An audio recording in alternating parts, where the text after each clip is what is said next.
প্রিয় দর্শক, আসসালামু আলাইকুম। আজ ২১শে ডিসেম্বর বৃহস্পতিবার। আজকে ২১শে ডিসেম্বর শনিবার। প্রথম আলো উত্তর আমেরিকার জনপ্রিয় সাপ্তাহিক সম্প্রচার টক অফ দ্য উইক অনুষ্ঠানে আপনাদেরকে স্বাগত জানাচ্ছি। আমি সোহানা নাজনীন। বরাবরের মতোই কারিগরি সহযোগিতায় আছেন এইচবি রিতা। আমাদের অনুষ্ঠানটি বরাবরই বৃহস্পতিবার দিন হয়ে থাকে, কিন্তু আজকে আমরা আমাদের অতিথির সুবিধার্থে শনিবার দিন করেছি। আজ আমাদের সাথে আছেন বীর মুক্তিযোদ্ধা সাইদ ইকবাল নাজমি। তবে ফেরদৌস নাজমি নামেই তিনি বেশি পরিচিত। মুক্তিযোদ্ধা ফেরদৌস নাজমি পুরনো ঢাকায় মানুষ হলেও বড় হয়েছেন ঢাকা শহরের মগবাজারে। ফেরদৌস নাজমি বর্তমানে পরিবার নিয়ে নিউ ইয়র্কে বসবাস করছেন। একাত্তরের গেরিলা বিচ্ছুদের একজন ছিলেন তিনি। সে সময় ঢাকা শহরের অদূরে শিমুলিয়ার সাভার এলাকায় ২৮৮ জন মুক্তিযোদ্ধাদের নিয়ে সেক্টর ২ এর আওতায় ঢাকা উত্তর নামে একটি প্ল্যাটুন গঠন করা হয়েছিল। ঢাকা উত্তরের এই দলের ভিতর থেকে ১১ জনের একটি সিটি টিম গঠন করে তাদেরকে শুধুমাত্র ঢাকা শহরে গেরিলা অপারেশনের জন্য বিশেষ ট্রেনিং দেওয়া হয়েছিল। এই টিমের ১১ জন দুঃসাহসী গেরিলা বিচ্ছুদের একজন ছিলেন এই ফেরদৌস নাজমি। উনাদের প্রথম কমান্ডার ছিলেন রেজাউল করিম মানিক। ফেরদৌস নাজমি পড়াশোনা করেছেন ঢাকা বিশ্ববিদ্যালয়ের সোশিওলজি বিষয় নিয়ে। ক্যামেরার কাজের প্রতি উনার ছিল ভীষণ ঝোঁক। নিজের হাতে কিছু ডকুমেন্টারি বানিয়েছিলেন। প্রথম চাকরি ছিল ফুড ফর হাংরি এবং পরবর্তীতে কেয়ার ইন্টারন্যাশনালে। ১৯৮৭ সালে আমেরিকায় পাড়ি জমান। বর্তমানে কাজ করছেন ডেল্টা কোম্পানিতে। স্ত্রী রাজিয়া নাজমি, এক ছেলে এক মেয়ে এবং প্রাণবন্ত এক নাতিকে নিয়ে ঘিরে রয়েছে ওনার চমৎকার এক সংসার। তার আগে আমরা মহান মুক্তিযুদ্ধ নিয়ে কিছু কথা বলবো। ৭১-এর মহান মুক্তিযুদ্ধের মধ্যে দিয়ে স্বাধীন সার্বভৌম বাংলাদেশ রাষ্ট্র প্রতিষ্ঠা হয়েছে। জাতির জনক বঙ্গবন্ধু শেখ মুজিবুর রহমানের নেতৃত্বে দীর্ঘ আন্দোলন সংগ্রামের স্ফুলিঙ্গে উজ্জীবিত সশস্ত্র জনযুদ্ধের মধ্য দিয়ে অর্জিত হয়েছে আমাদের মুক্তিযুদ্ধের ইতিহাস, স্বাধীনতার ইতিহাস। তেমনি জীবন বাজি রেখে অসীম সাহসিকতার সাথে বাংলাদেশের অস্থায়ী সরকারের প্রথম প্রধানমন্ত্রী তাজউদ্দিন আহমেদের নেতৃত্বে মুক্তিযোদ্ধারা যে ভূমিকা পালন করেছেন, তাও চিরভাস্বর, চির অম্লান হয়ে থাকবে, সেটাই ইতিহাস দাবি করে। তাই আজ শ্রদ্ধা ভরে স্মরণ করছি জাতির জনক শেখ মুজিবুর রহমান সহ দেশের জন্য শহীদ হওয়া সকল বীরদের। কৃতজ্ঞতা জ্ঞাপন করছি এখনো যারা বেঁচে আছেন প্রত্যক্ষ ও পরোক্ষ সকল যোদ্ধাদের প্রতি। আজ আমরা সৌভাগ্যক্রমে ফেরদৌস নাজমির সাথে মুখোমুখি হয়েছি। উনার মুখে শুনবো মুক্তিযুদ্ধের অভিজ্ঞতা, স্মৃতিচারণ ও নানা ঘটনার কথা। ৭১-এর মুক্তিযুদ্ধ ইতিহাসের এমন একটি অধ্যায় যা সম্পর্কে হাজারবার শুনলেও তা যেন শেষ হয় না, তা যেন পূরণও হয় না। প্রিয় দর্শক, প্রথম আলো ইউএসএ ফেসবুকে লাইভে দেখা যাচ্ছে আজকের অনুষ্ঠানটি। আমাদের ওয়েবসাইট প্রথম আলো ny.com, ওয়েবসাইটটিতে গিয়ে দেখে নিতে পারেন গুরুত্বপূর্ণ সব খবর, ভিডিও, আমাদের পুরনো অনুষ্ঠান ধারণ করা মূল্যবান সব আলোচনা ও তথ্যচিত্র। আমাদের ইউটিউব চ্যানেল প্রথম আলো ইউএসএ শেয়ার করে সাবস্ক্রাইব করে আমাদের সাথে রাখবেন। আপনারাও আমাদের সঙ্গে থাকবেন। ফিরে যাচ্ছি অতিথির কাছে। ফেরদৌস নাজমি ভাই, আপনাকে স্বাগতম। কেমন আছেন আপনি? জি, ভালো আছি, ধন্যবাদ। ধন্যবাদ আপনাদের সবাইকে আমাকে আমন্ত্রণ করার জন্য। আর এটি বিজয়ের মাস, আমি বিজয়ের শুভেচ্ছা এবং অভিনন্দন জানাই সবাইকে, যারা দেখছেন এই মুহূর্তে কিংবা ভবিষ্যতে দেখবেন, সবাইকে ধন্যবাদ। ধন্যবাদ নাজমি ভাই। আপনার সাথে আজকে অনুষ্ঠানে থাকতে পেরে আমি নিজেও খুব গর্ববোধ করছি। এটা আমার অনেক দিনের আ একটা ইচ্ছা ছিল ভেতরে, মনের ভিতরে, যে আপনার সাথে কিছু কথা বলি। আপনার কথাগুলো খুব গুরুত্বভাবে শুনি। এবং এই মুক্তিযুদ্ধের অভিজ্ঞতা হয়তো আপনি অনেকবার শেয়ার করেছেন, আগেও বলেছেন। আপনি প্রায় ২ বছর আগে আমাদের অনুষ্ঠানে এসেছিলেন, এই টক অফ দ্য উইক অনুষ্ঠানে। কিন্তু তখন আমরা যারা যুদ্ধে যাইনি বা মুক্তিযুদ্ধ দেখিনি, তাদের কাছে ইতিহাসের এই অধ্যায় কখনো পুরনো হবার নয়। যতবার শুনি ততবারই যেন আমরা মনে হয় যেন নতুন করে জেগে উঠি। আজ এই মুহূর্তে আপনি যদি ফিরে যান সেই ৭১-এর দিনগুলোতে, তবে সর্বপ্রথম আপনার যে অনুভূতি জাগবে বা যে দৃশ্যটা চোখে পড়বে, সেটা নিয়ে আমরা শুনতে চাই নাজমুল ভাই আপনার কাছে। আহ শুরু অনেক ধরনের, অনেক অনেক ঘটনাই আমাকে নাড়া দেয়, মাঝে মাঝে মনে পড়ে। কখনো খুব মানে খুব মজা নিজেই পাই ভেবে, আবার কখনো কষ্ট হয় অনেক কিছুতে। তো আমার কাছে এই মুহূর্তে যেটা আপনি প্রশ্ন করছেন, তাতে আমি চট করে যেটা আমার মেমোরিতে আসছে সেটি হচ্ছে এই আমার 25-এ রাতের যে ঘটনা হয়ে গেছে, জেনোসাইড, মানে একটা বর্বর, কি বলবো, সিচুয়েশন ক্রিয়েট হয়েছে, প্রচুর লোককে মারা হয়েছে, প্রচুর জায়গায় আগুন পুড়িয়ে, ঢাকা শহরে বিভিন্ন অঞ্চলে। সেটা 25-এর মার্চের রাতে যা হয়ে গেছে। তারপরে ধরুন পরের দিন কারফিউ ছিল, 26, 27ও কারফিউ ছিল, এর মাঝখানে কিছুক্ষণের জন্য ব্রেক দেয়। এই তখনই আমাদের এই 2.5 দিনে আমাদের মাথা, কি করব, কি হলো, এটা আমাদের কি করণীয় আছে, কোথায় আমরা রিটালিয়েট করতে গেলে আমাদের কি করতে হবে, এই সমস্ত ভাবনা চিন্তা কাজ করছে। একে ওকে চেষ্টা করি যোগাযোগ করতে, ফোন করতে, কিছু তথ্য কালেক্ট করছি কে। তারপরে ধরুন এটি এইভাবে চলছিল অলমোস্ট পুরো ওই মাসটাই শেষ পর্যন্ত। তারপরে নেক্সট এপ্রিল মাসে আমরা কিছু তথ্য পেলাম পজিটিভ, যে কি করে আমরা এখন কিছু ট্রেনিং সেন্টার স্ট্যাবলিশ করার পরিকল্পনা চলছে, এমন কিছু হয়েও গেছে। এইসব খবর জানলাম, কোথায় নিয়ারেস্ট সেটাও জানলাম, কিভাবে যাওয়া যায় সেগুলো সংগ্রহ করলাম। আমি একা নই, আমি বলছি, কিন্তু ওই বন্ধু বান্ধব সবাই মিলে এগুলো করছিলাম। ফাইনালি আমি অনেক কয়টা বন্ধু, আমার খুব ক্লোজ যারা, তাদেরকে চেষ্টা করেছিলাম আমি তাদেরকে উৎসাহী করে আনতে। সবাইকে পারি নাই, তবে হ্যাঁ 3-4 জন একে রাইট অ্যাওয়ে আমরা ডিসাইড করে ফেললাম যে নেব, আমরা এই মুক্তিযুদ্ধ ট্রেনিং যেখানে শুরু হচ্ছে আমরা যাব, আমরা ট্রেনিং নিব, নিয়ে এসে আমরা কাজ করব দেশের জন্য ভেতরে। তো যাই হোক, তো এমনি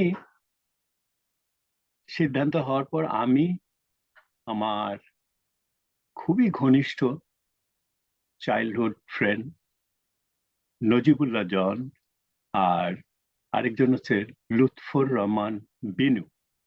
হুম হুম। আহ, ও ফটোগ্রাফার ছিল, ফটো জার্নালিজম করতো।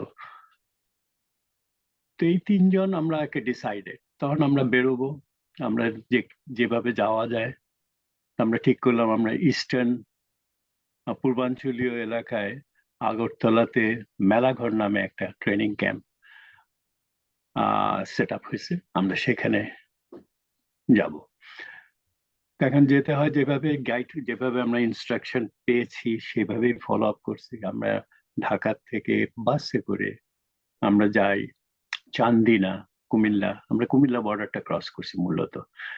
দেন কুমিল্লা থেকে পায়ে হেঁটে পায়ে হেঁটে পায়ে হেঁটে অনেক দূর, অলমোস্ট 16-17 মাইল পরে একটা গ্রাম আমরা যে উঠলাম সন্ধেবেলা। হুম হুম। সেই গ্রামে যার নাম বলছেন নিয়ে গেছিলাম, তাকে খুঁজে পেয়েছি। তারপরে উনার এখানে দেখা করলাম, পরে উনাকে বলতেই উনি বুঝলো এবং বলছেন কোনো প্রবলেম নাই, আপনি রাতে আমাদের এখানে থাকবেন, আর এই সময়টা আমি আপনাদের জন্য নৌকা ঠিক করবো, আপনাদের নৌকায় করে গোমতী নদীর উপর দিয়ে নিয়ে যাবে। জায়গাটার নাম, ওই গ্রামটার নাম কংসনগর। হুম হুম। আহ তো রাত্রি বলছে রাত্রি 1টা সময় নৌকা আসবে, মাঝি আপনাকে নিয়ে যাবে, আপনাদের 3 জনকেই।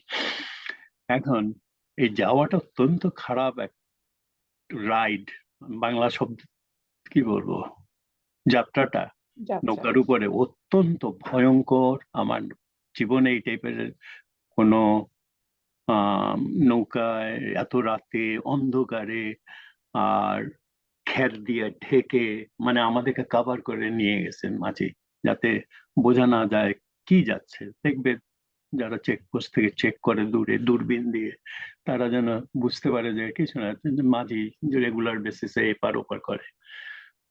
তো সেই নদীর ট্রিপটাও ছিল অলমোস্ট 2 ঘন্টার উপরে, 2 থেকে আড়াই ঘন্টা ট্রিপ। রাতের বেলা, গভীর রাতে আমরা 1টার দিকে বেরোচ্ছি, নৌকায় উঠছি, তারপর নৌকা চলছে চলছে চলছে, আর চতুর্দিকে এই যাওয়াটা কেন বিভৎস সেটি বলছি আমি। প্রচুর মানুষের লাশ পানিতে পড়ে আছে, গন্ধ, গরু ছাগল, মানে এর ভিতর দিয়ে সে নৌকা চালায় নিয়ে গেল আমাদের। আহ, তারপরে ওই পাড়ি যখন নামাইছে তখন ভোর 4:30-5টা। জায়গাটার নাম হচ্ছে বক্সনগর, যেখানে অলরেডি সেট আপ করে রাখছে তারা। নতুন একটা শেড বানিয়েছে এবং ওটা হচ্ছে রিসিপশন সেন্টার। যারা মুক্তিযুদ্ধে জয়েন করার জন্য বাংলাদেশ থেকে আসতেছে তাদেরকে গাইড করবে, সব করবে তারা। তো আমাদের বললো যে আপনারা ঠিক জায়গায় যথাস্থানে আপনারা পৌঁছে গেছেন, আপনারা এখানে অপেক্ষা করুন। এই 8টা, 7:30, 8টার দিকে সকালবেলা আমাদের লোকজন আসবে, তারা আপনাদের রেজিস্টার করে নাম টাম, তারপরে আপনাদের ব্যবস্থা করবে কি করে আপনারা মেলা ঘরে যাবেন। নির্ভয়পুরে মেলা ঘরে যাবেন। নির্ভয়পুর একটা গ্রাম, আর মেলাঘর মূল ক্যাম্পটা ওখানে, ওটার ভেতরে ওই জায়গাতে। তা আমাদেরকে প্রথম যেতে হবে বাসে করে, উঁচু নিচু একটা হিলি ট্র্যাকের উপর দিয়ে। সেই বাস অলমোস্ট 40 মাইল আমাদের বাস নিয়ে গেল ওইভাবে। একটা ভাঙা পুরান কিসেমের বাস, বড় কষ্টে গেছি। তারপরে গিয়ে উঠলাম আগরতলায়। আগরতলায় আমাদের বললো আপনারা এখানে থাকবেন রাতে। আমি একটা জায়গায় মিস করে ফেলছি। ওই ভদ্রলোক ওই যে রাতে রাখছে আমাদের, খুব হুম হুম। কঠিন এক অবস্থায় রাখছিল। আমি তো জীবনে এই ধরনের থাকা থাকিনি তা। আর আমরা সব শহরের বড় জন্ম এবং বড় হয়েছি ঢাকা শহরে। আমাদেরকে বললো যে আপনাদের আমি ঘরে উঠাবো না, কারণ যদি দেখে থাকে কেউ আমার ঘরে এসে তারা খুঁজবে। তো আপনাদেরকে রাখবো আমি গরু গোয়াল ঘরে, খেরের উপরে চাদর টাদর বিছিয়ে ওখানে আপনারা ঘুমাবেন এই 3-4 ঘন্টা। ঘুম তো আর হয় না, আমাদের মাথায় প্রচুর টেনশন। তো যাই হোক, সেইভাবে আহ তারপর তো নৌকার জার্নিটা বললাম। ওই বক্সনগরে পৌঁছে গেলাম যখন সকালবেলা 4:30, ভোর হয়নি তখন আজান, কেবল একটা আজানের আওয়াজ পাইছি। ওখানে একটা মসজিদ আছে। তো আমাদের বললো যে আপনারা এখানে থাকেন, মসজিদে বসেন, হাত মুখ ধোন, আর ওই অফিসটা খুললে অফিসে যাবেন, এই নামে লোক, সে রেজিস্ট্রি করবে এবং সে সব আয়োজন করবে কিভাবে আপনাকে ওই আগরতলা নিয়ে যাবে। তো বাসে করে বলে দিল। আর পাশে বললো যে একটা ছোট্ট দোকান আছে, সেখানে আপনারা নাস্তা করুন। তাও করছে। সেই বাস দিয়ে গেলাম আগরতলা। আগরতলা গিয়ে ওখানে যে ওখানেও একটা গাইডিং এর গাইড পার্সন আছে। সেটা হচ্ছে ভারতীয় একটা পলিটিক্যাল অফিস, সিপিএম আর সিপিআই, ওদের একটা অফিস আছে। ওই অফিস আমাদেরকে যেতে বললো। গেলাম, পরে ওখানে গিয়ে ঠিকই পেলাম সেই লোকগুলো, এবং তারা আমাদেরকে বলল যে সকাল 11টার দিকে আপনাদেরকে, আমরা আরো কয়েকজন আছে গতকাল পৌঁছে গেছে, ওদেরকে শুদ্ধ আপনাদের নিয়ে যাব মেলাঘরে। তো মেলাঘর তো না, যে জায়গাটা আমার যে ট্রেনিংটা হয়েছে মেলাঘরেরই এনএক্স গ্রামে, পাশের গ্রামে ওরা আয়োজন করছে, সেটা হচ্ছে নির্ভয়পুর জায়গাটার নাম। তো সেখানে ট্রেনিং ট্রেনিংটা ছিল 23 কি 24 দিনের। মূলত জাস্ট বেসিক, কিভাবে রাইফেল ধরতে হয়, কিভাবে রাইফেলকে কাট করতে হয়, কিভাবে গুলি সেট করতে হয়, তারপরে বস্তা লাগায় গোল রাউন্ড করে টার্গেট গুলো দেয়, মার্ক করে সেই মার্কেটের মধ্যে গুলি করতে হবে, এই সমস্ত শেখা। কি করে ক্লিন করতে হয়, অনেক সময় ফেসে যায় রাইফেল, ধরে ক্লিনিং এর কি পদ্ধতি, এগুলো শেখালো। আর আমাদেরকে কিছু 2 ইঞ্চ মর্টার কি করে শুট করতে হয়, অ্যাঙ্গেল, কোন অ্যাঙ্গেলে কত ভ্যারিয়েশন হবে, একটু উঠালে কত দূর যাবে, নামালে পরে কত দূর যাবে, কোথায় হিট করবে, ইত্যাদি ইত্যাদি শিখে গেল। এগুলা চলছিল। আর কি করে গ্রেনেড চার্জ করতে হয়, শেষের দিকে এসে কি করে এক্সপ্লোসিভ বিস্ফোরক দ্রব্য, যেটাকে এটা অনেকটা আটার মতো দেখতে, পুডিং এর মতো, তো সেটা ছোট ছোট প্যাকেটে আসে 4 আউন্স করে। তারপরে আপনার পরিমাণ যা লাগবে সেই মোতাবেক আপনি প্রিপেয়ার করবেন আপনার বিস্ফোরণ বোমাটা। ওটা শেষের দিকে শেখালো। তো আমাদের মোটামুটি ভাবে ভাষা ভাষা অবস্থায় যাই শেখাইছেন সেটি আহ খুব একটা ডিটেল না, আমাদেরকে খুব একটা ডিটেল তারা এক্সপেক্টও করেনি। আমাদেরকে মোটামুটি জানতে বলছে how to operate all this thing. এই কয়টা ট্রেনিং এর উপর দিয়ে হ্যাঁ, সেখানে আরেকটা দেখেছি এসএমজি অপারেশন। আচ্ছা তারপরে এলএমজি আনছে, কিন্তু আমাদের তো প্রয়োজন হয়নি, আমরা তো ওই ধরনের ফাইটিং এ যাইনি, আমরা তো আচ্ছা, এটাই কি ফেরদৌস ভাই আপনাদের গেরিলা বিচ্ছু বাহিনীর গঠন কি এভাবেই হয়? এটা আমি ট্রেনিং এভাবেই পার্টটা, হচ্ছে? আচ্ছা, ট্রেনিং যে পার্টটা, প্রশিক্ষণ পাঠটা বলছেন, প্রশিক্ষণ প্রশিক্ষণ পার্ট। পাঠটা। আচ্ছা। তারপরে আমাদেরকে টিম বানিয়ে বানিয়ে ভিতরে হুম হুম ঢুকালো। তখন আর্মস অ্যামুনিশন আমরা কিন্তু বহন করে ঢুকি নেই, আমাদের পরে আরেকটা গ্রুপ নিয়ে আসতেছে জিনিসগুলো। আচ্ছা আর কিছু জিনিস কেমনে কেমনে এসে গেছে আমাদের। এটা অলওয়েজ প্রেফার করতেন যে আমরা হামলা করে যা সংগ্রহ করবো সেটাকে আবার পুনর্বার ব্যবহারও করবো। তার মানে পাক আর্মির থেকে আমরা অনেক কিছু পেয়েছি, হুম হুম অ্যাটাক করে, তাদের অবস্থানকে অ্যাটাক করে ওখান থেকে অনেক কিছু আমরা সংগ্রহ করতাম। তো আমি সেখানে যাচ্ছিলাম, ফিরে আসতেছি ওই জায়গাটাতে। তো ট্রেনিং পর্বটা এইভাবে চলছিল, এবং 24 দিন, বোধ হয় 23-24 দিনের ট্রেনিং, খুব বেসিক নলেজ দেয়া। হুম হুম। আর একটা জিনিস বলতে আমি ভুলে গেছি, এই ক্যাম্প স্টাবলিশ করেছিলেন খালেদ মোশাররফ সাহেব, হুম ব্রিগেডিয়ার হুম। খালেদ মোশাররফ সাহেব। আর তাকে অ্যাসিস্ট করতেন আমাদের তৎকালীন, উনি মেজর কি র্যাঙ্কে ছিলেন আমি ভুলে গেছি, মেজর, যাই হোক ওনার নাম হচ্ছে এটিএম হায়দার, আমরা হায়দার ভাই বলতাম তাকে।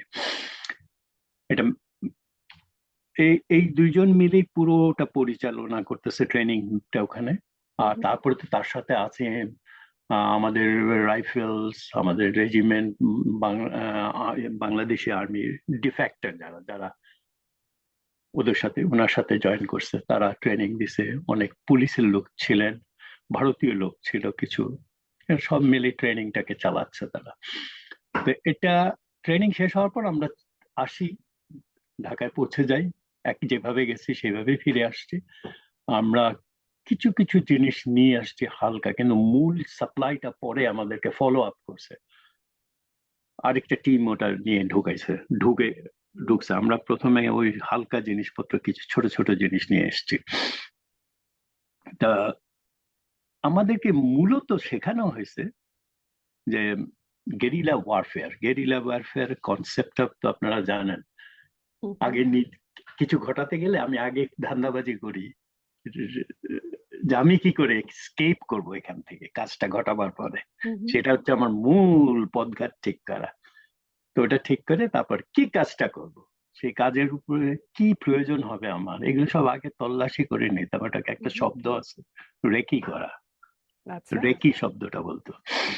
তা ওইটা করতে গিয়ে আমরা জেনে নিলাম কিভাবে করব, করার পরে কিভাবে পালাবো।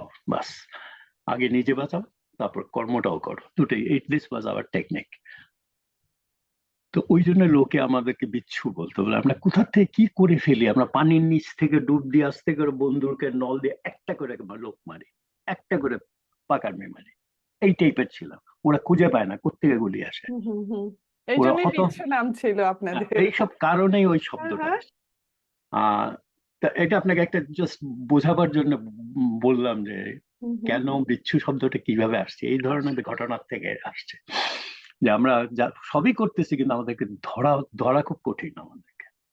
আমি দুধালা সেজে, ওটা পরে বলতেছি, এখন বলবো না। তো ইন্টারেস্টিং।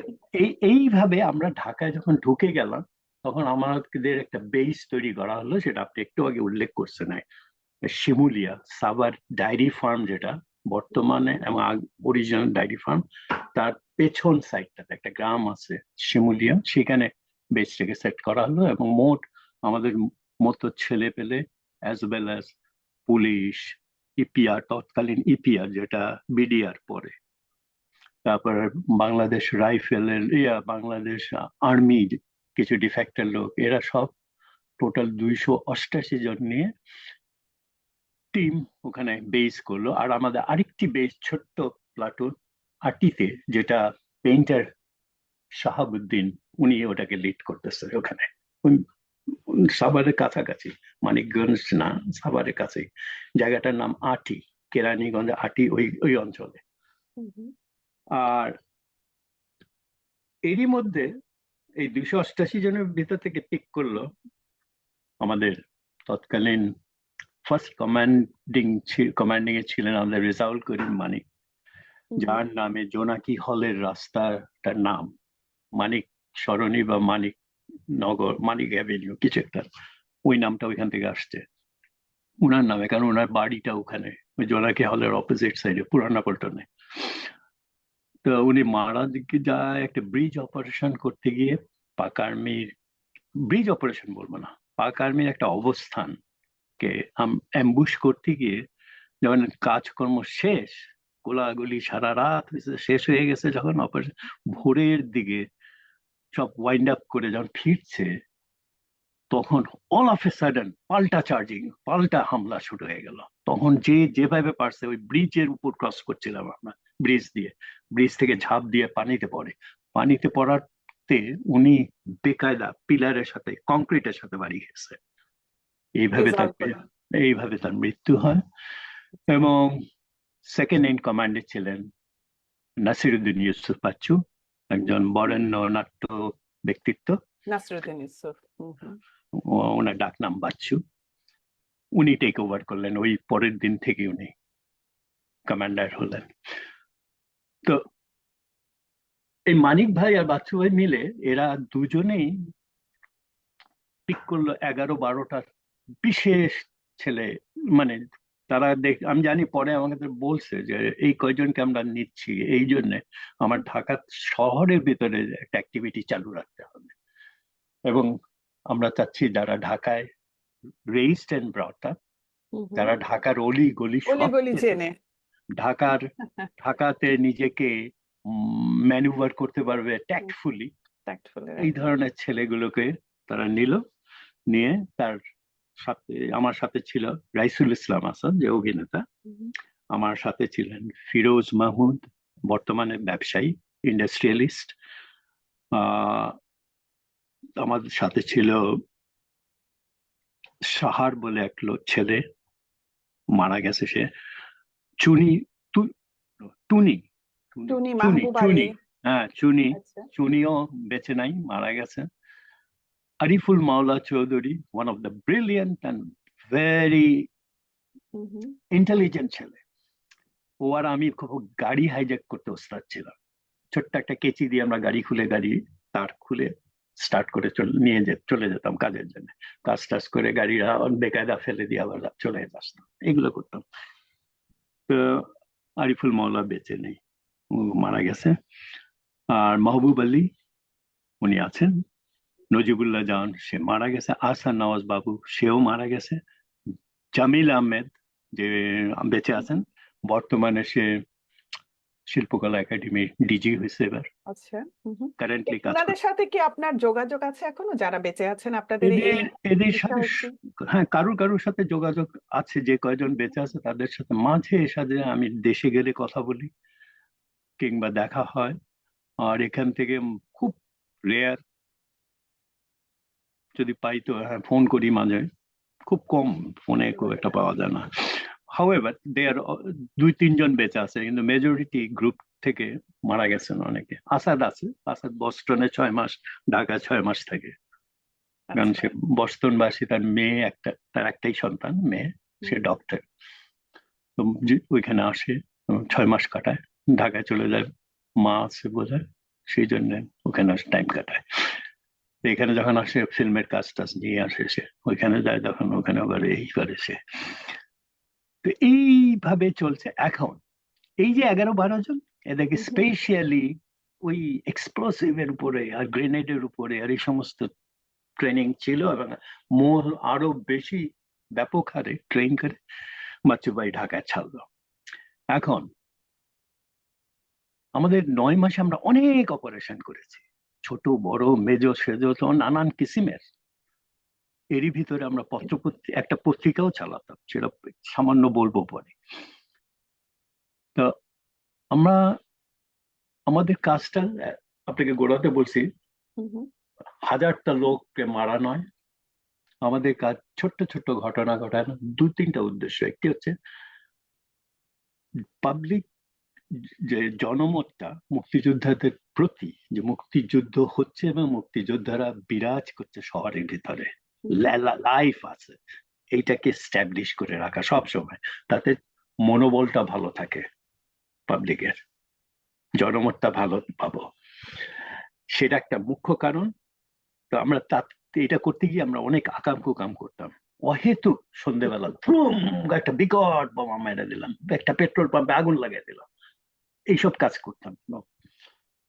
পেকুলিয়ার পেকুলিয়ার আইডিয়া এক একটা থ্রো করছি, এভরি ডে আমরা অ্যাক্টিভেটেড।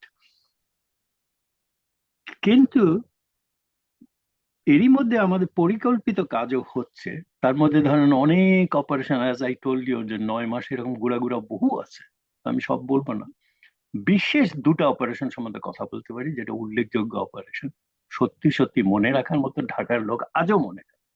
ঈদের আগে বাইতুল মোকাররমের সামনে যে পাকিস্তানি সেনাদের উপস্থিতিতে ওইটাও আনবো। আর মারাত্মক হ্যাঁ, এটা বলেন প্লিজ, এখন আমরা বাইতুল আপনার কাছে যাচ্ছি। মোকাররমের ঘটনাটা কেমন হয়েছে, হুম।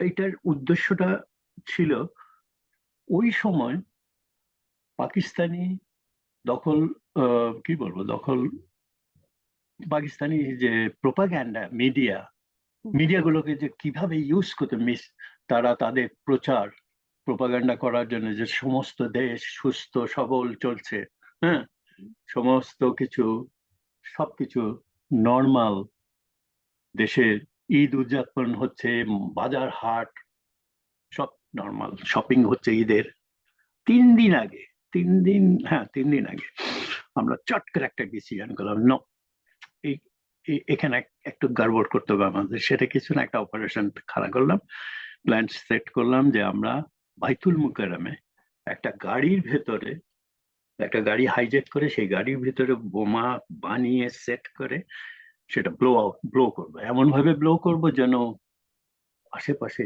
অন্তত 30-40টা গাড়িকে ধ্বংস করে ফেলবে। এখন ব্লো করতে গেলে কিছু ইনজুরি হবে, ক্যাজুয়ালিটি তো হবে, সেগুলোই চাচ্ছি আমরা, যে এটা শহর ঈদ যে নর্মাল না, দেশের অবস্থা যে নর্মাল না, এটাকে স্টাবলিশ করবে। তারও আগে আমরা করছিলাম কি, লিফলেট, নানান কিসিমের ম্যাট্রিক পরীক্ষা যাতে না অ্যাপিয়ার করে ছাত্ররা, নন কোঅপারেশন থাকে যেন, প্রচুর লিফলেট পাবলিকেশন করতেছিলাম আমরা। তারপরে দেখি যে না, এদের প্রোপাগান্ডা বেশ স্ট্রংলি কাজ করছে, so we have to be strong too. তো কি করা যায়, বোমা। এখন আমাদের এই অপারেশনটা করতে গিয়ে, এটা বাইতুল মুকাররম কোন জায়গাটা যদি আপনাদের মেমোরিতে আনতে পারি আমি, একদিকে জিপিও ভবন আর একদিকে হচ্ছে বাইতুল মুকাররমের মসজিদ আর মার্কেটটা, মাঝখান দিয়ে একটা রাস্তা কানেক্টিং আছে। এইখানে ফ্যান্সি হাউস বলে একটা শাড়ির দোকান ছিল, অনেক গোল্ডের দোকান ছিল, চানাচুরের দোকান ছিল, মানে বম্বে সুইটমিট, এই সমস্ত ভর্তি, লাইট কনফেকশনারি আর কি কি আমার এইগুলো মনে আছে, কিছু একটা বন্দুকের দোকান আছে, আপনার সাংঘাতিক মেমোরি, আপনি সব মানে ভিজুয়ালাইজ করতে শুনেন পারছেন না, একটা বন্দুকের আপনার দোকানও অবস্থা ছিল। দেখে। হ্যাঁ, হ্যাঁ। এখন আমরা সেট করলাম এই জায়গাটায়, কারণ এখানে প্রায় দেখতেছি, আমরা 2 দিন ভিজিট করছি, আমি দেখেছি অনেক পাকিস্তানি সোলজাররা গাড়ি পার্ক করে, ভ্যান পার্ক করে তারা শপিং করে। আর তারা এত পাজি, বাঙালি সেলার ব্যবসায়ীদের ফুটপাতে বসতে দেয় না, কারণ তাদের ফলোয়ার, তাদের সাথে যাতে কোঅপারেট করে যেগুলো লোক, তাদেরকে মার্কেটে বসে ব্যবসা করতে দিচ্ছে। আর নালিশ আসতেছে আমাদের কাছে যে বাঙালিরা জায়গা পায় না ওইসব জায়গায় ঈদের মার্কেটে বসার জন্য। ঠিক আছে, এটাও একটা মজার জায়গা, কারণ যে আমরা ওদের ভালো শাস্তি দেবো যারা। আমরা ফার্স্ট করলাম কি, আমাদের দরকার একটা গাড়ি আর এক্সপ্লোসিভ দরকার। এক্সপ্লোসিভ আছে আমাদের কাছে, তার মেটেরিয়াল যা যা লাগে সবই আছে। আমরা গাড়ি হাইজ্যাক করলাম, একটা ম্যাকেনলি সাম, একটা ব্রিটিশ কোম্পানি যার মতিঝিলে অফিস, তার ঊর্ধ্বতন এক বস থাকে সিদ্ধেশ্বরী রোডে, সিদ্ধেশ্বরী স্কুল থেকে বেলি রোডের যে কানেক্টিং রোডটা, এখানে কোথাও বাড়িটা। তো সেখান থেকে আমরা তার বাড়ির সামনে থেকে আরিফ আরেকজন, দুজন মিলে গাড়িটাকে নিয়ে আসলো। একটা মানে গান ঠেকায় বলছে চাবি দিয়ে দাও, ড্রাইভারকে দিচ্ছে চাবি দিয়ে বলছে তুমি ভেতরে যাও, তোমার মালিককে বলবা যদি পুলিশকে জানায় এই গাড়ি পাবে না, আর যদি চুপ করে থাকে আমরা দিয়ে যাবো গাড়ি। আমরা তো তা করছি না, আসলে আমরা তো গাড়িটাকে ব্লো করবো। তো সেই গাড়ি নিয়ে আমরা আমার বাসায় পুরো জিনিসটা বানানো হলো।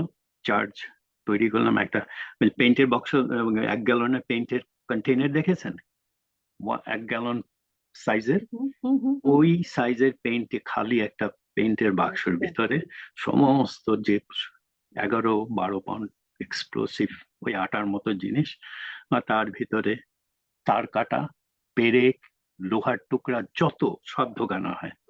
হুম হুম। ঢুকে মিডলে একটা ডেটোনেটর দেওয়া হয়, তা ওখান থেকে আস্তে করে লুপ ফিতার মতো একটা সলতের মতো হুম হুম। জিনিস, যেটার ওটাকে টাইম মেনটেন আমরা কাউন্ট করতে পারি, ওটা দিয়ে কতক্ষণে ফুটবে। আর এটাকে বলা হয় ফিউজ ওয়্যার। হুম তো ওটা ডেটোনেটর ভিতরে ঢুকে আগাতে আগুন লাগাই দিয়ে আমরা আগুনটা দেখি, যে যখন যাচ্ছে তখন আমরা হুম। চলে আসি। এই দায়িত্বটা আবার আমার ছিল, আগুনটা লাগাবার।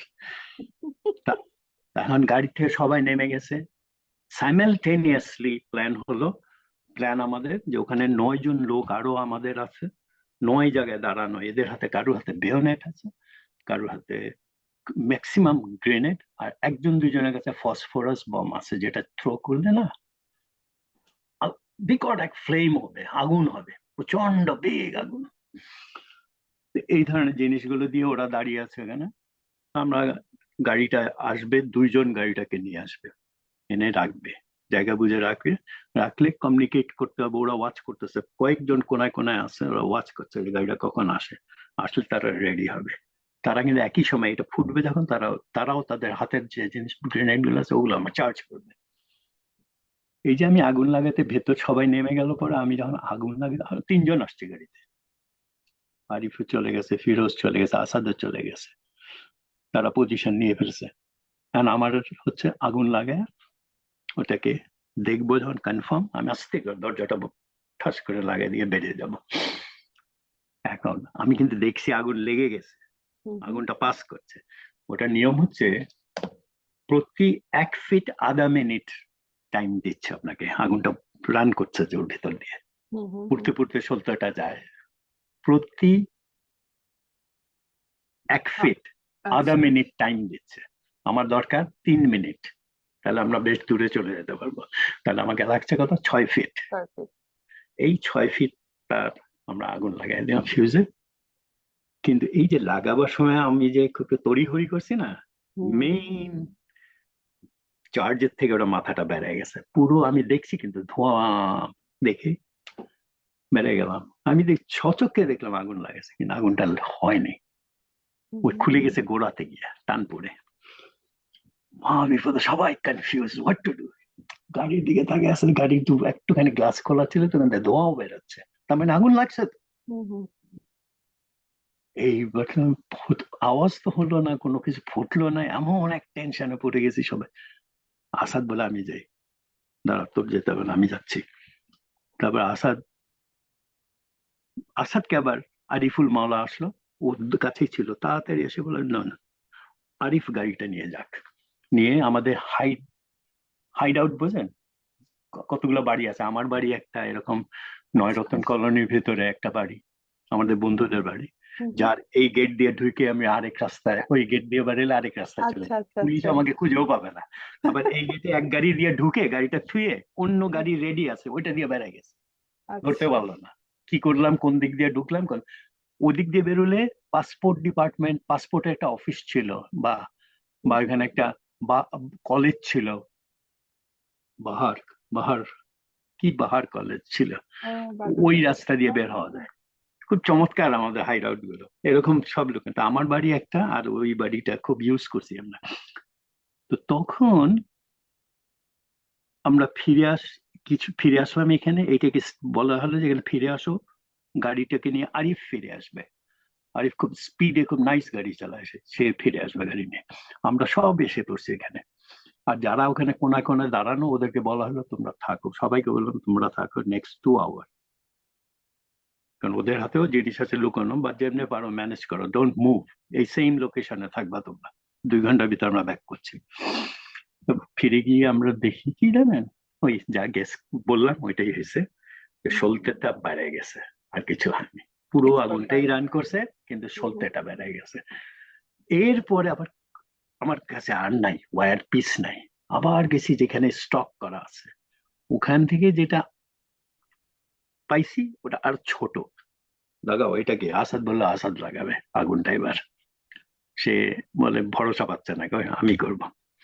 ফাইন করো, আমাদের কোনো কাজে আমরা একা না, একা ক্রেডিট নিতে পারি না, সব যৌথ সম্মিলিত ভাবে কাজ করছি আমরা। তো আগুন লাগেছে, ইয়াস, ফার্স্ট ক্লাস, অন টাইম। এমনই বিকট এক আওয়াজ দিয়ে ব্লো হলো, গাড়ি পুরো আস্ত, গাড়িটা গুড়া গুড়া হয়ে আকাশে, মানুষের গায়ে, দোকানে, পাটে গ্লাস ট্লাস ভেঙে হুলস্থুল অবস্থা। মানে একেবারে ডেঞ্জারাস ক্ষেত্রে। আমরা কিন্তু দূর থেকে সবই দেখতেছি, লোকের সাথে আমরাও মুভ করে সরে গেলাম। এরই মধ্যে গ্রেনেড চার্জ, আরো কিছু লোক উন্ডেড আছে। এখন সংখ্যা কত আমি বলতে পারবো না। পরের দিন সকালে লোক তখন পত্রিকায় ছবি টবি দিয়ে বেড়ায়, একজন আর্মি অফিসার তার বউকে শপিং করতে গেছিল, হাজবেন্ড ওয়াইফ বাচ্চা, তার বউকে লিফট করে যে নিয়ে আসতেছে, অ্যাম্বুলেন্সে উঠাচ্ছে, সেটার ছবিটা ফ্ল্যাশ করছে। আচ্ছা, একটা বিগ অফিসার তার বউকে, ওই এইটুকু আমরা দেখছি পরের দিন পেপারে। আরো ছিল, রিপোর্ট ছিল, সে একই দিনে বিবিসিও রিপোর্ট করছে যে ঢাকায় এই ধরনের একটা অঘটন ঘটানো হয়েছে। এইটার পিছনে রিজন ছিল কিচ্ছু না, স্বাভাবিকতা তারা সারা বিশ্বকে জানাচ্ছে এটা মিথ্যা কথা বলছিল। মিথ্যাটাকে আমরা পাল্টা টিট ফর ট্যাট একটা ঘটনা ঘটায় বলছি যে নো, অস্বাভাবিক। তার ভিতর এই মুক্তিযোদ্ধারা ঠিকই সিটির ভিতরে কাজ করছে, ওটাকে এস্টাবলিশ করছে। এরপরে চলুন আরেকটা অপারেশন বলতে পারি, হ্যাঁ অবশ্যই। সেটা হচ্ছে ডিআইটি। ডিআইটি ভবন, এটা ডিআইটি উল্লেখযোগ্য একটা। ভবন, আমাদেরকে কোনো ইনস্ট্রাকশন ছিল না। আমার কমান্ডিং যিনি ছিলেন তারাও আমাকে বলে দেয়নি। আমি ছোটবেলা থেকে, আমি, জন, আহসান নওয়াজ, আমরা টেলিভিশনের স্কুল বয়সেই টেলিভিশনের নানান প্রোগ্রামের সাথে, বা শিশুদের প্রোগ্রাম আর কি জড়িত ছিলাম। ছোটদের নাটকগুলোতে জড়িত ছিলাম, আমরা অভিনয় করছি, অনেক প্রচুর কাজ করছি। তো আমাদের মোটামুটি ভাবে ইন অ্যান্ড আউট সব জানা আছে টিভি সম্বন্ধে, কোথায় কি। এমনি একটা নাটক, মানে একটা প্রোগ্রামের সাথে যুক্ত হয়ে আমি আর জন গেট পাস নিলাম। প্রোগ্রামটা খালেদা ফাহমি হ্যান্ডেল করছিলেন।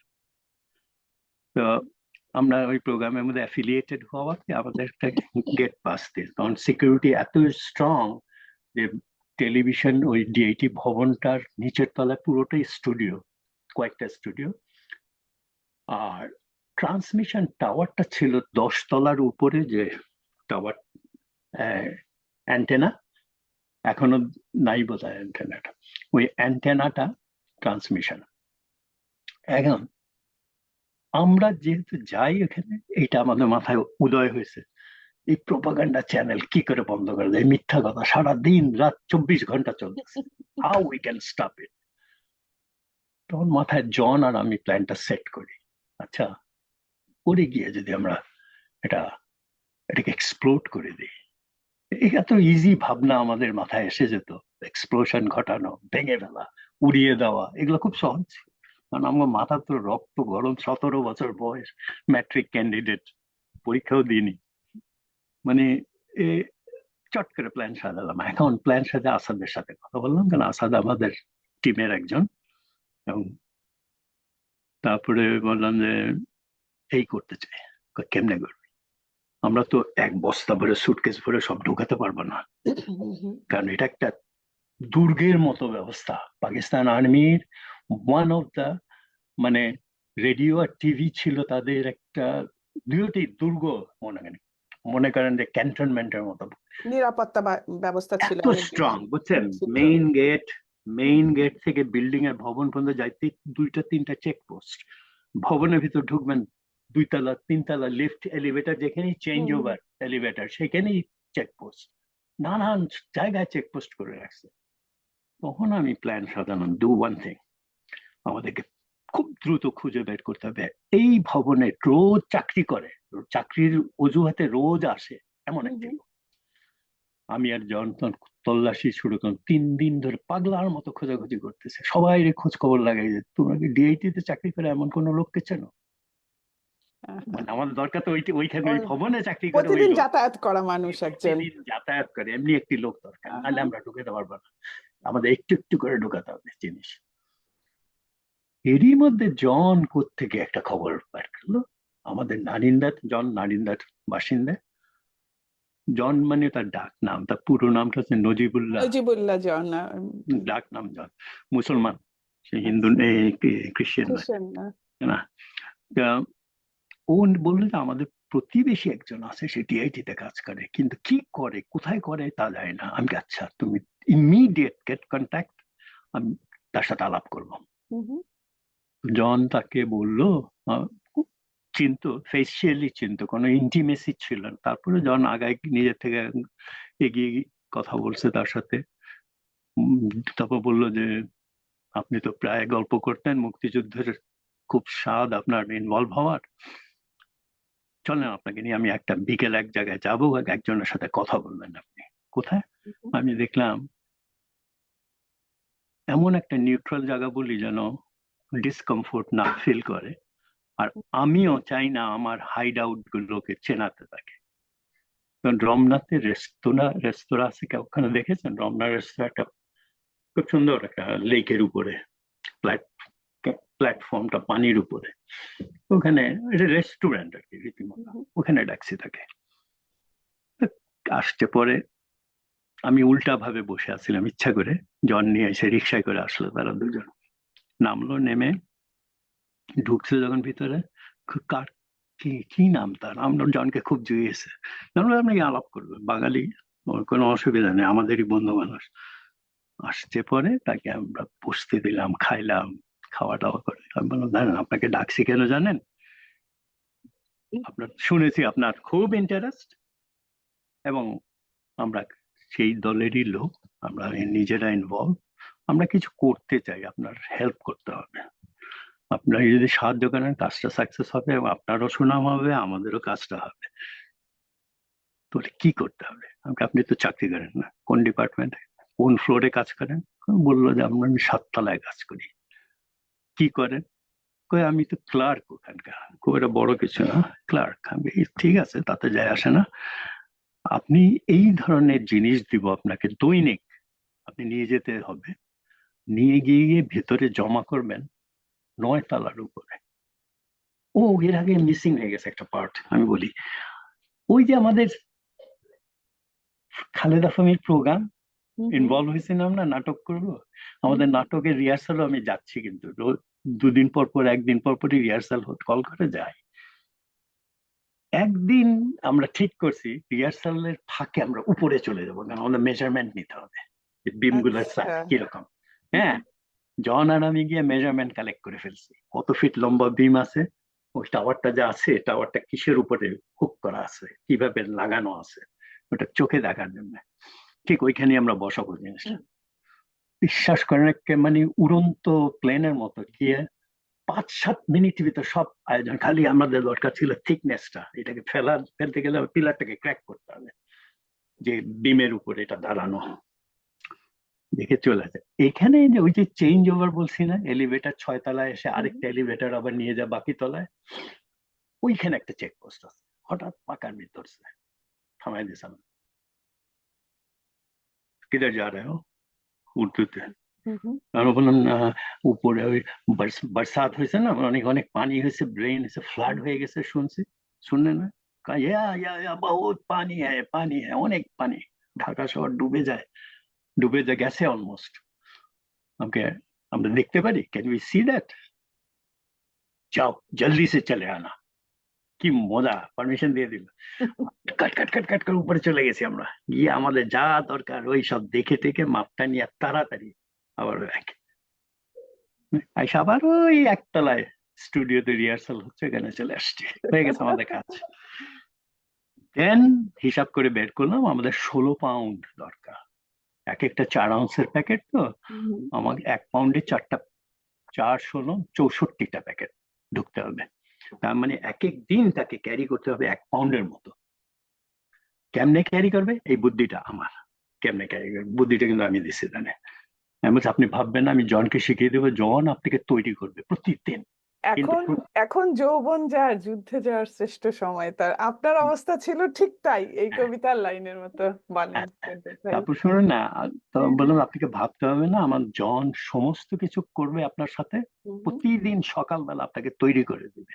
কিন্তু তার আগে আগামীকাল থেকে শুরু করবো যে দি- আগামীকাল আপনাকে ফার্স্ট রোলটা আপনাকে করতে হবে কি, আচ্ছা। আপনি বাইক চালায় আসেন তো, হুম, হুম। বাইক চালায় আসেন, আপনি কালকে বাইক চালায় আসবেন না, আপনাকে আমরা ব্যান্ডেজ করে দিব, হাত টাত ভাঙা, হসপিটাল থেকে বেরোছেন একেবারে আয়োডিন, 3-4 আয়োডিনের গন্ধ, আর লাল রং দিয়ে রক্ত। হ্যাঁ, আপনাকে স্ট্যাবলিশ করতে হবে যে আপনি বাইক থেকে পড়ে গিয়ে ফ্র্যাকচার হয়েছেন সিরিয়াসলি, এবং এই নিয়েই কাজ করতেছেন, আপনি আসছেন। উনি তাই করছে, ফার্স্ট ডে সে স্ট্যাবলিশ করলো সে উন্ডেড, হুম, বাইক হুম। থেকে পড়ে গিয়ে বাড়ি খেয়ে এটা ফ্র্যাকচার হয়ে গেছে, এর প্লাস্টার ডি প্যারিস লাগানো। মূলত তা না, লোক কাছ দিয়ে যায় যখন আয়োডিনে গন্ধ পায়, একটা টাটকা হাসপাতাল থেকে আসছে, স্ট্যাবলিশ করা হয়েছে। দ্বিতীয় দিন শুরু হলো আমাদের ঢোকানো, 1 পাউন্ড 4টা প্যাকেটকে ট্যাপটা করে হুম, হুম। ওই যে র্যাপ করছিলাম না ব্যান্ডেজ, ওই ব্যান্ডেজকে খুলে ওর নিচে দিয়ে আবার সেই ব্যান্ডেজকে সুন্দর করে র্যাপ করে আবার কিছু রং টং দিয়ে আয়োডিন দিয়ে ডেটলের গন্ধ দিয়ে আবার ছেড়ে দিতাম। তার কাজ হচ্ছে ওই যে 6 তলায় রাখতে বলছি, 7 তলায়, হুম, হুম। 7 তলায় গিয়ে উনি খুলে ওই জিনিসগুলোকে এক জায়গায় স্তূপ করে ঢেকে রাখতো। কাগজ ফাইল টাইল ওদের, অনেক লোকের ফাইল, অনেক লোকের বাড়ির লেআউট প্ল্যান যেটা রেকর্ড কিপিং হতো এখানে, হুম, হুম। বার্ন, আমাদের ওই ঘটনায় সব বার্ন হয়ে গেছে। ও বাহ। ওগুলা কিন্তু নাই, অনেকের নাই, ওই তখন কম্পিউটারে ছিল না, তারা কপি হুম। করেও রাখছে, কাগজে। কাগজে ছিল, ব্লু ব্লু ব্লু প্রিন্ট বলতো, সেগুলো নাই। সাংঘাতিক কাজ। তাই শুনেন না, আমি ফিরে যাচ্ছি আবার। হুম, হুম। এই দ্বিতীয় দিন গেল এইভাবে, তৃতীয় দিন গেল এইভাবে, চতুর্থ দিন কোনে জমাচ্ছে কিন্তু সে এই একই নাটক করে করে হুম। রোজ আসে এইভাবে খুঁড়ায় খুঁড়ায় হাত টাত নিয়ে, আসলে এই হাতের ভিতরে জিনিস ঢুকতেছে প্রতিদিন। এক্সপ্লোসিভ। একদিন 11 11 পাউন্ড ঢোকার পর সে বলতেছে, ভাই আমার খুব ভয় করছে, আপনারা যে যা রাখতে পারছেন আমি তো রাখছি, কিন্তু আমার হাতের ছাপ আছে, আর ওরা ফাইল রুম রিঅর্গানাইজ করছে, হুম, যা হুম। করার আপনার করতে হবে ইমিডিয়েট। হুম, হুম। কি, আমরা একটু বেকায়দা পড়ে গেলাম, সালা 16 পাউন্ডের জায়গায় 11 পাউন্ড দিলে আমাদের কাজ হবে, হতেও পারে, কিন্তু উপায় নেই, ওয়েস্ট করবো কেন, let's do with 11 pound. 11 pound দিয়ে কাজটা করছি আমরা। আমরা গিয়ে পরে একইভাবে আমাদের গেট পাস আছে কিন্তু, হুম, 14 দিনের 15 দিনের একটা গেট পাস আছে দুজনের, আমরা কিন্তু ঢুকি টেলিভিশন প্রোগ্রামের নাম করে, ওই হিসাবে। আর উনি ঢুকে ওনার এমপ্লয়ি হুম। হিসেবে উনি কাজ জিনিসটাকে পাচার করছে। শেষ দিন সে করলো কি, তাকে দেওয়া হলো ওই 11 পাউন্ড ঢুকছে, আর ওই দিনই তার গায়ের মধ্যে গেঞ্জির নিচে ওই ফিউজ ওয়্যার, আমার দরকার 6 মিনিট টাইম, 6 মিনিট মানে 12 ফিট তার, হুম, হুম।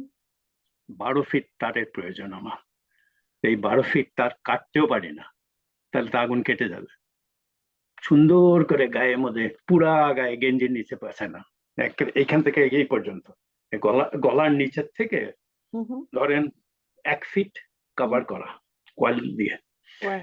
তারপরে সে কাপড় চোপড় পরে হাত ব্যান্ডেজ নিয়ে আবার, এটা এটা ফলস কিন্তু এবার, হুম, হুম। আবারও ফলস, এবার জিনিস যাচ্ছে না, খালি তার যাচ্ছে। তার যাচ্ছে। আর তার একটা প্রেসিডেন্ট কলম খুঁজে বের করছি যার ভিতরে ডেটোনেটরটা রাখা যায়, সেটার ভিতরে সব ফেলে দিছি, নয়া কলম সব ফেলাই দিয়ে ওর ভিতরে ডেটোনেটরটা রেখে বন্ধ করে কলমটা গুজে দিছি এখানে।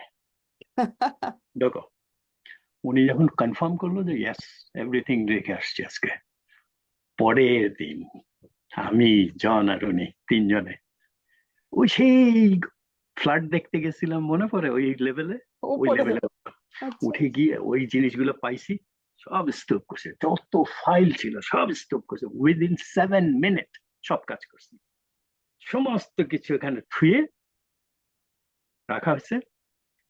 তারপর যা করণীয় ইগনাইট করে দিয়ে আমরা দ্রুত বেগে উপর থেকে নিচে, নিচে থেকে মাঝখানে একটা ব্রেক আছিল ওই ভবনের, যেখানে আরেকটা এলিভেটার সুইচ করতে হয়, আবার ওইটা দিয়ে এসে ঘুরে দৌড়ে দৌড়ে এসে বাইরে এখানে কিন্তু পরপর রাস্তা পর্যন্ত যাইতে 3টা চেকপোস্ট, 3টা চেকপোস্ট পার হয়ে আমরা যখন রাস্তার ওই পারে চলে গেছি, তখন ফুটছে। তখন একটা বিকট আওয়াজ হলো, এত জোরে।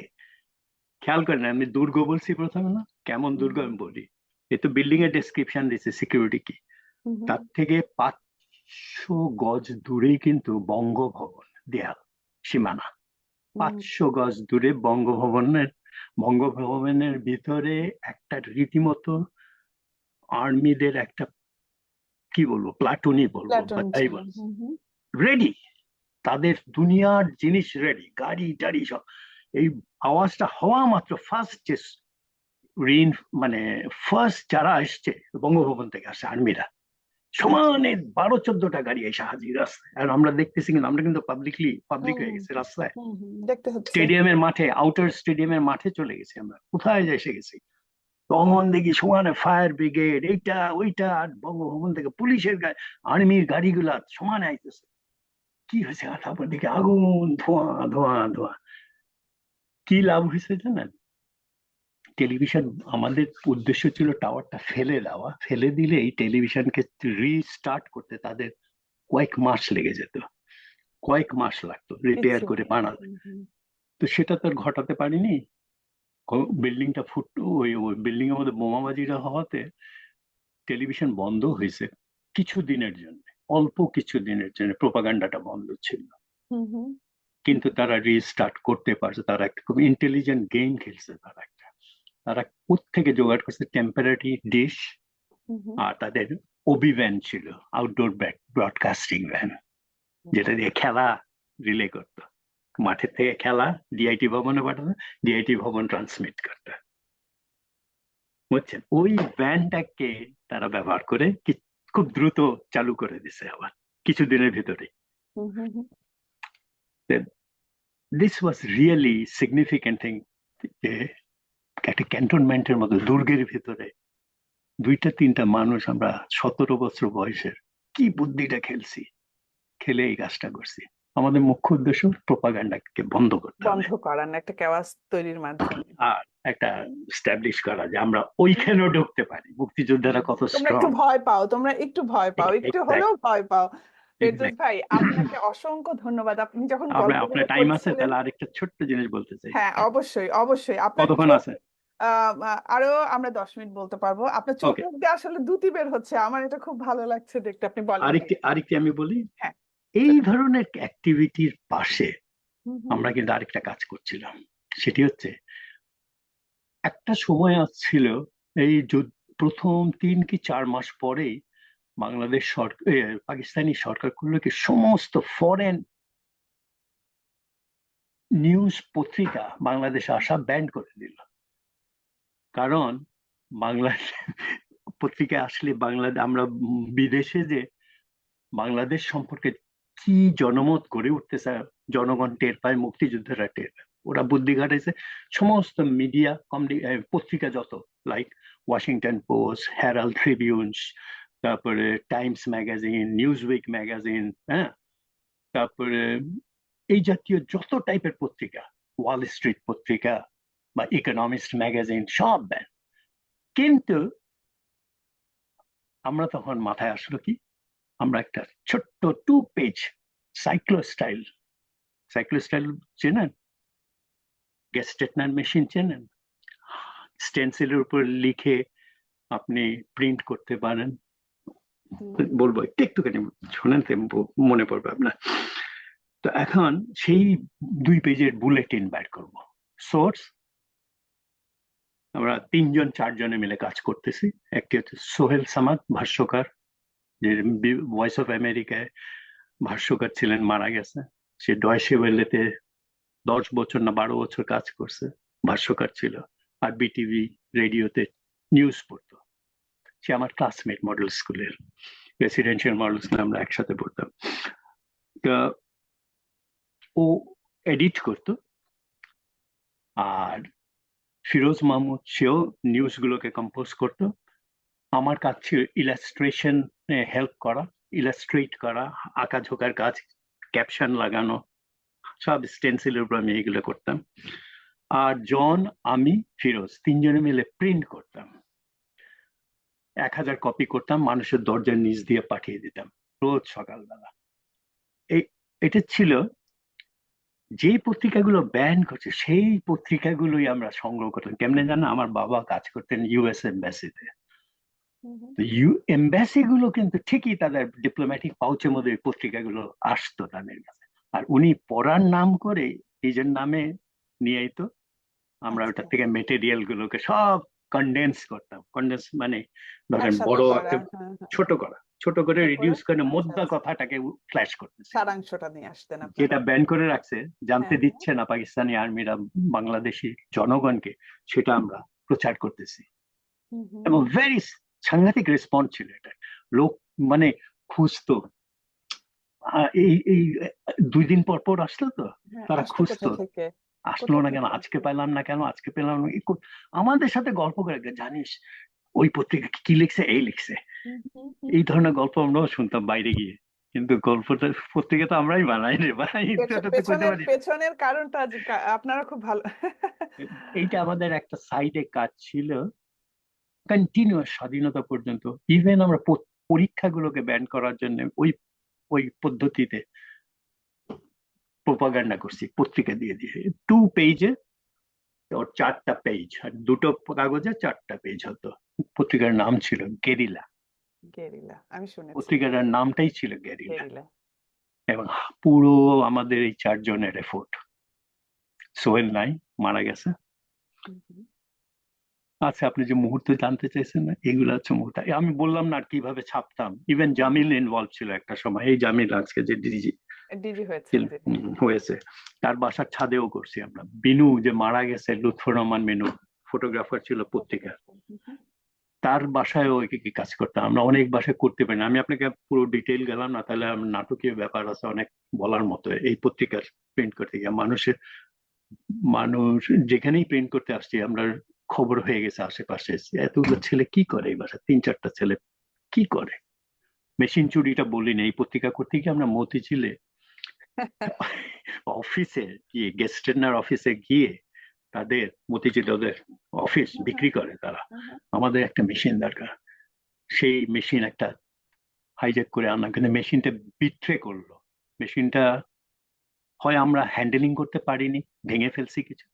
তারপরে শুরু করলাম কি জানেন, মডেল স্কুলের প্রিন্সিপালের অফিস। আমাদের যে প্রিন্সিপাল, তার অফিসে গেটস ইলেকট্রিক গেস্টের মেশিন ছিল, ওইটাকে রাতের বেলা আমরা ইউজ করতাম। কালি কাগজ সব এভেলেবল ওখানে, বুঝছেন, আমাদের স্কুল প্রপার্টি। হুম হুম। সমানে করে ভোরবেলা গুলো নিয়ে আমরা গাড়িতে উঠে সরে গেলাম। যেহেতু আমরা ছাত্র, আমরা সবই জানি কোথায় আছে কালি, কোথায় আছে কাগজ, সব জানতাম। এইভাবে আমরা সেটাও ইউজ করছি, মডেল স্কুল থেকে প্রিন্ট করতাম লাস্টের দিকে। এই 4জনের অবস্থা, এটা হচ্ছে আমাদের রেগুলার তো ছিল। আর ওই একটা জায়গায় আমি বলেছি আপনাকে, দুধালার। আপনার টাইম কতক্ষণ আছে? আমি একটা প্রশ্নে, একটা একটাই প্রশ্ন আছে আমার কাছে, যেটা আপনি এতগুলো গল্প করলেন, এত ঘটনা বললেন, বলতে বলতে আপনার মুখ কিন্তু উজ্জ্বল হয়ে যাচ্ছিল না ভাই। এই যে এত মুক্তিযোদ্ধা মারা গেছেন, আপনার সহযোদ্ধা, সাধারণ মানুষদেরও আপনি মৃত্যু দেখেছেন আপনার আমাদের ব্যক্তিগত অনেকের নেই। জীবনে। তো এগুলো মানে কখনো কি স্মৃতির পাতায় ঘুরে ফিরে আপনাকে, যে যোদ্ধারা বেঁচে আছেন, তাদেরকে আহত করে বা হতাশ করে? টু বি ভেরি ফ্র্যাঙ্ক, হ্যাঁ, কারো কাউকে মনে করে কষ্ট পেয়ে। যেমন আরিফুল মাওলা হুম এত ঘনিষ্ঠ ছিল, কঠিন কঠিন কাজে আমার সাথে যোগ দিছে, একসাথে একই ক্যাম্পাসে লেখাপড়া করছি, সে নাই। স্বাধীনতা পরে মারা গেছে, সে অবশ্য অসুস্থ হয়ে। হুম। নজিবুল্লাহ জান একই, হাইলি ইন্টেলিজেন্ট স্মার্ট ছেলে, আপনারা সবাই। এত বুদ্ধি খাটাতে পারে, সে খুব দ্রুত আর সাহসী। হুম তার হুম। সাহস দেখলে আপনারা গল্পগুলো শুনলে অবাক হয়ে যাবেন, এমন এমন কাজ করে। আমি আর ও মিলে, টাইম নাই তো। বলেন বলেন। আরেকটা ঘটনা এসে গেছিল। আচ্ছা। আমি আর ও মিলে বলবো, আমি খুব ব্রিফলি বলবো। হুম হুম। আমাদের বাচ্চু ভাইয়ের সাথে কমিউনিকেশনটা একটা বিগ ফ্যাক্টর ছিল। আমি দুধালা সেজে সেজে, আমি সাবার ডায়েরি ফার্মের দুধের গাড়িতে করে দুধালা সেজে, মাথায় গামছা বেঁধে, গেঞ্জি পরা, লুঙ্গি পরা, দুধের বাকেট গুলো আসতেছে, ওর মধ্যে আমরাও আসতেছি, দুধ ডেলিভারি দিচ্ছি। মূলত তা নয়, ওই গাড়িটা ইউজ করতাম সাভারে যাওয়ার জন্য। ডায়েরি ফার্মের পিছনে গ্রামে তো আমাদের বেইস, বাচ্চুদের সাথে আলাপ করে আবার পরে আবার ওই ওদের দুধের গাড়িতে ব্যাক করতাম। দুধালা, এই জন্য করছি আমি, দুধালা সেজে আসাদ করতো, আমি করতাম। কখনো আসাদ যাচ্ছে, কখনো আমি যাচ্ছি, কখনো ফিরোজ আসতেছে। এই কমিউনিকেশন আমাদের ক্রাইসিস সলভ হতো যদি আজকের মতো সেলুলার থাকতো, ছিল না। আমাদের ক্রাইসিস সলভ হয় যদি আমার কাছে একটা ট্রান্স রিসিভার থাকে, পুলিশরা যেটা ইউজ করে। এইটা আমার মাথায় বোঝা হয়েছে। একদিন রোজার দিন ইফতারির সময় হয়ে গেছে, আমি আর জন মাহবুব আলীর বাড়ি, মাহবুবুর রহমান তার বাড়িতে জোনাকির কাছে একটা মিটিং ছিল আমাদের, করে আমরা গ্রুপ বেঁধে আস্তে আস্তে হেঁটে হেঁটে আমরা দুইজন শেষ পর্যন্ত সব চলে গেছে এদিক ওদিকে যার যার বাসায়। আমি মালিবাগ মোড়ে আসছি, হঠাৎ দেখি মালিবাগ মোড়টাতে একটা জিপ গাড়ি, খোলা, ছাদ নেই, ক্যানভাসের ছাদ থাকে তো, এটা নাই, খোলা। দুইজন বসে আছে, দেখে মনে হলো না বাঙালি, চিপচিপা, খুব একটা বডি হেভি না, পাকান মেয়ে গোফটপ থাকে ওরকম মনে হলো। আমার তো লোভনীয় ব্যাপার হয়েছে, ওর হাতে দেখে একটা গান আছে। ওইটাই একটা ভয়, যে একটা হাতে, একজনের হাতে গান, আরেকজনের হাতে কিছু নেই, যে স্টিয়ারিং আছে ওর হাতে কিছু নাই, কিন্তু ওর পাশে ওয়্যারলেস আছে।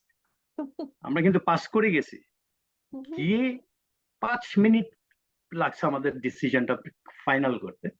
আবার জনকে বললাম, জন তাহলে এক কাজ কর, আমরা আবার ফিরে যাই, আবার আসবো, আসার সময় আমি আমি ঝাঁপ দিব, ওয়্যারলেসটা হাতে নেব, আর তুই ওর বন্দুকটাকে এমন ভাবে ফেলবি যে ওটা দিয়ে ওরা বাড়ি মারা ওরে ফেলে দিবি, মেরে দৌড়। This is the plan. Exactly যা বললাম আমি, দুইজন একই, এই দুটো রোল করছি। হাতে নিয়ে আমি ঝাইরে দৌড় দৌড় দৌড় দৌড়, কালীবাড়ি মন্দির যে সিদ্ধেশ্বরী, ওখান পর্যন্ত গেছি। ওখানে আমাদের একটা পরিচিত স্যার ছিলেন, তার বাড়িতে আমরা কোনো এক সময় অঙ্ক, ইলেকটিভ ম্যাথের জন্য যেতাম। তার দেয়াল ডিঙায় ভিতরে ঢুকছি, ঢুকে তার কাছে বাজারে থলি নিছি। বলছি, স্যার আপনাকে কিচ্ছু ভাবতে হবে না। উনি বুঝে ফেলেছে কি কে কেন ঢুকছি। আমি বলছি, কিচ্ছু না, পিছন দিয়ে বেরিয়ে যাবো, আপনি একটা বাজার ব্যাগ দেন। দিছে পরে ওটা ওর ভিতরে ঢুকে আমি ওটা নিয়ে এসেছি বাসায়। আমি পৌঁছে গেছি আমার মগবাজার বাসায়। কিন্তু একটা হলে তো হয় না, আমাদের আরেক পিস দরকার, তাহলে দুটোকে ফ্রিকোয়েন্সি ফ্রিকোয়েন্সি টিউন করে মেলাতাম, তাহলে কমিউনিকেশন শুরু হয়ে যেত আমাদের। এত পাগলা বুদ্ধি এরকম হায়, আমাদের ছিল, সেটাই ভয়ঙ্কর কাজ, ছোট ভয়ঙ্কর ছোট কাজ। রকম। তো ওইটাই বললাম যে অনেক গুড়া গুড়া গল্প আছে, একটার থেকে আরেকটা গল্প এসে যায়। আরেকটা, আমাদের মাছ খাওয়ার শখ হয়েছিল জানেন, একবার ক্যাম্পে। গ্রেনেড মেরে পানিতে ভেসে হ্যাঁ, উঠেছিল গ্রেনেড না, কি? গ্রেনেড না, গ্রেনেড যে ডেটোনেটরটা তিনটা। থাকে ভেতরে, আচ্ছা। পিনটা, হ্যাঁ, হ্যাঁ। ওইটা বের করে, এটা বুদ্ধি দিছে আবার কি আমাদের একজন আর্মির আছে না, আমাদের সাথে ছিল অনেক বয়স্ক লোক, হুম, এই হুম, বুদ্ধিটা দিছে যে ডু দিস, হুম, অনেক হুম। মাছ ভেসে উঠবে পানিতে। আগুনটা লাগায় ছেড়ে দিতেন পানিতে, পানিতে ছাড়লেন একটা হালকা ওয়েভ হতো। হেভি আওয়াজ না, লাইক, হুম, হুম। কিন্তু পানির ভেতরে ফুটছে বলে মাছের কান ফেটে যেত। 10-15 মিনিট পরে দেখা যায় ভেসে উঠেছে। 15-20টা মাছ ভেসে উঠছে। এগুলাকে উঠাইয়া ধুয়ে টুয়ে কাইটা কেটে খাইল। এগুলো তো আহ এই ধরনের ছোট ছোট অনেক গল্প আছে। আপনাকে এখানে অনেকেই কমেন্ট করেছেন যে দুঃসাহসী মুক্তিযোদ্ধা, ফরিদা ইয়াসমিন বলেছেন, ইব্রাহিম চৌধুরী বলেছেন সালাম ফেরদৌস নাজমি ভাই, বীর মুক্তিযোদ্ধা, দেশের জন্য যৌবন উৎসর্গ করা মানুষ আপনি, আমাদের ভালোবাসা ও শ্রদ্ধা। ফেরদৌস নাজমি ভাই, আমি অভিভূত আপনার সাথে, আপনার এই কথাগুলো বলে আমার মনে হচ্ছে কেন এই 1 ঘন্টার অনুষ্ঠানে বেঁধে রাখা যাবে না আপনাদেরকে। না, আমি জানি এই গল্প শেষ নাই, অনেক আপনার বলতে। এবং মানে ক্লান্তিও আসে না এগুলো শুনতে। না না, আমার আহ, ভালো শোনেন, লাগে। আমার তাহলে শেষ কথাটা বলতে দেন, 2 লাইনে বলবো। হ্যাঁ, অবশ্যই অবশ্যই। আমি খুব গর্বিত হুম, হুম। যে আমি এমনি একটা, যে মুক্তিযুদ্ধে নিজে জড়িত হতে পেরেছি, সুযোগটা নিতে পারছি। আমার বয়সে দেশে অনেক তরুণ ছেলে ছিল যারা যায়নি বা যেতে চায়নি, তারা যে কি মিস করছে তাদের 100 বছরে এরকম ঘটবে না, ঘটবে না। এমনই জিনিস তারা হারাইছে। আমি খুব প্রাউড ফিল করি যে আমি ওইটুকু সুযোগ পাইছি, সিদ্ধান্ত নিতে পারছি, আমার বাপ এলাও করছে আমাকে, বাবা যদিও আমি ফাঁকি দিয়ে গেছি বাসায়, ওই গল্পগুলো তো বলিনি যাওয়ার সময়। আমি আপনি না বলেই আবারও আসবেন, আপনি সামনের বছর আবারও আসবেন, আপনি সুস্থ থাকেন, ভালো থাকেন, এই যেভাবে কথা বলছেন এই সুস্থতাটুকু যেন আপনার থাকে। আরো বাকি জমানো গল্পগুলো আমরা শুনবো ফেরদৌস ভাই। আপনারা সবাই ভালো থাকেন, আর বাংলাদেশকে বুকে নিয়ে সুন্দর একটা জীবন কাটান, এইটুকুই আপনি বলি। কিভাবে দেখতে চান এখন বলেন? আমি তো বলে ফেললাম, ফাইনাল কথা হ্যাঁ, এটাই। এই সবাই যাতে ভালো থাকে। দেশটাকে সুন্দর করে দেখতে চাই, সুন্দরভাবে বাঁচেন, হুম হুম এবং যখন নিঃস্বার্থভাবে যাই করবেন নিঃস্বার্থভাবে করবেন। আমি কিচ্ছু পাইনি দেশ থেকে, জানেন, দেশকে এত ভালোবাসি বলে আমি আমার ক্যারিয়ারকে বানাইছিলাম ডেভেলপমেন্ট ফিল্ডে। হুম হুম আমি আলটিমেটলি উন্নয়নমূলক কাজের সাথে জড়াই গেলাম, চাকরি করছি, হুম হুম, বিনা পয়সা নয়, চাকরি করছি। কিন্তু আমি অবশ্যই। তো আরো কিছু হতে পারতাম, অন্য কিছু হুম, লাইন হুম, হুম। খুঁজে পেতাম। আমি একটা ফিল্ম করছি, আমি ফিল্ম লাইনেও থাকতে পারতাম। আপনার কিছু ডকুমেন্টারি একটা ডকুমেন্টারি আমার, আমি যেটা ইন্টারন্যাশনালি ইংরেজিতে করা, 14 মিনিটের ছবি। এটা ছিল ঢাকায় একসময় ফ্লোটিং জন ভাসমান জনগণ, এরা কেন ঢাকায়, কোত্থেকে, কিভাবে, কারা কি করছে, এই নিয়ে এই ছবিটা। আচ্ছা আর আচ্ছা, কিছু না, ইটস এ ডকুমেন্টেশন। তো ওটা প্রশংসা পাইছে, প্রশংসা পেয়েছে। Certificate of merit. আচ্ছা। শ্রীলঙ্কাতে একটা ফেস্টিভ্যাল হয় অ্যামেচারদের জন্য, সেখানে আমি পার্টিসিপেট করাইছিলাম আমারটা। Hmm hmm. That's what. তারপরে আমি আর দ্বিতীয় পর্যায়ে কিছু করিনি, কারণ তারপর আমি চাকরি ছবি করছি ও এদিক ক্যামেরার ওদিক। প্রতি আপনার একটা বেশ ঝোঁক ছিল, কিন্তু নেশা আমি ছিল। আমি জানেন না, কবির আনোয়ার সাহেবের প্রথম ছবি হুম হুম স্লোগানে কাজ করছি অ্যাজ এ অ্যাসিস্ট্যান্ট তার সাথে। আমি নিজে ফটোগ্রাফি করতাম। এই যে ছবিটা বললাম না, ইন্টারন্যাশনালি আমি ইভেন্ট গেছি, আমি স্ক্রিপ্ট আমার, ডিরেকশন আমার, এডিটিং আমার হাতে, সাউন্ড আমার কম্পোজ করা। শুধু ন্যারেটার যে একটা ডাচ মহিলাকে আমি ইউজ করছি, কারণ তার ইংরেজিটা আমেরিকান ইংলিশ, সে খুব আমেরিকান ইউনিভার্সিটিতে লেখাপড়া করা, তাকে ইউজ করছি, কারণ ছবিটা ছিল ইংরেজিতে। আমি দেশি লোক, আর এই ছবিটাকে আমেরিকায় আনা হয়েছে ফান্ড রেজিং এর জন্য, সেই জন্য আমার ওই টাইপের একজনকে ইউজ করতে। 1983-তে ঘটনাটা, আজকে নয়, 43-40 হতে হবে, 83 গল্প কেটেছে, ওই ছবিটা তৈরি করছিলাম। আমরা আবারও আসবো আপনার সাথে এই গল্পগুলো করার জন্য। আজকের মতন এখানেই অনুষ্ঠান শেষ করে দিচ্ছি। আপনাকে অশেষ ধন্যবাদ। আপনার এই মূল্যবান সময় আমাদের জন্য, দর্শকদের জন্য রেখে দিয়ে আপনি এতগুলো কথা বললেন, যুদ্ধের ঘটনা বললেন, যা অনেকেই হয়তো এতদিন জানতেন না। আমরা কিছু কিছু জানতাম, আগেও শুনেছি আপনার কথা। আহ খুবই জরুরি আলাপ হচ্ছিল, আমাদের সময় শেষ হয়ে গেছে। বলতে গেলে আমরা আসলে 1 ঘন্টার বেশি এক্সিট সময় করে নিয়ে গেছি। ফেলেছি। হ্যাঁ, আমার মনে হয় এইসব জায়গায় আপনাদেরকে বলতে দেওয়া উচিত। এখানে কোনো টাইম বেঁধে দেওয়া আমাদের উচিত না, কিন্তু কতগুলো টেকনিক্যাল কারণেই হয়তো বা আমাদের দিতে হয়, আমাদের কষ্টও লাগে এই জন্য আপনাদেরকে থামিয়ে দিতে। দুঃখিত এই জন্য। ফেরদৌস ভাই, আপনাকে আবারও ধন্যবাদ জানিয়ে অনুষ্ঠান শেষ করছি। প্রিয় দর্শক, আপনারা আমাদের সাথে থাকবেন, অনুষ্ঠানটি লাইক দিয়ে শেয়ার করে। আমরা আহ, আবারও আসবো। আমাদেরকে যে কোনো বৃহস্পতিবার, আজকে শনিবার শুধুমাত্র আমরা অতিথির সুবিধার জন্যই করেছি, নর্মালি ধন্যবাদ। আমরা বৃহস্পতিবার রাত 9টাতেই আবারও দেখা হবে আপনাদের সাথে। তার আগ পর্যন্ত আপনারা ভালো থাকুন, জীবন আনন্দের হোক, সুন্দর হোক। ধন্যবাদ, শুভরাত্রি।